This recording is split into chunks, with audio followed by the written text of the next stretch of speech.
कई गले कन्नु गोटाया नडों luck luck luck चगटाया మజాగా మడతేస్తివే పీచు మిఠాయా తన మీద ప్రాణం పెట్టుకున్నాను, అది కాస్త అర్థమయ్యేలా చెప్పండి.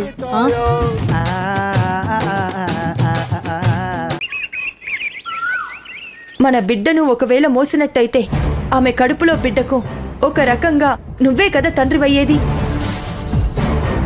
అప్పుడు కడుపులో బిడ్డకు తండ్రివి నువ్వైతే ఆ సుందరికి భర్తవి కూడా నువ్వే కదా.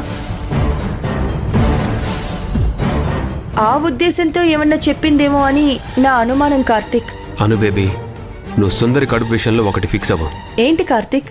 సుందరి సీక్రెట్ గా ఎవరినో పెళ్ళాడింది. అతడికి పుట్టబోయేదే ఇప్పుడు సుందరి కడుపులో పెరుగుతున్న పాప. ఏమో కార్తిక్, నువ్వు సుందరి కలిపి నాకు అబద్ధం చెప్పడం లేదు కదా? అలాంటిదేం లేదు అను బేబీ. అందరూ నాకు అబద్ధాలు చెప్పేవాళ్లే. నేను కూడానా? అవును కార్తిక్, ఈ లోకంలో నాకు నిజాన్ని చెప్పేది ఒకే ఒక్కరున్నారు. ఆయనే మా నాన్న బంగారు రాజు.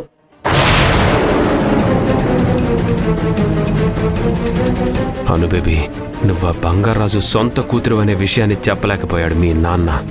నువ్వు ఆయన్ని నమ్ముతానంటున్నావు. మా నాన్నని అడుగుతాను కార్తిక్.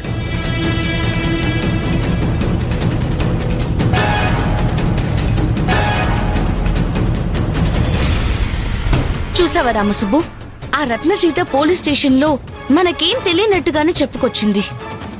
కార్తీక్ ఆ రత్నసీతకి డబ్బిచ్చి పని చేయించుకుంటున్నాడని అన్నానా?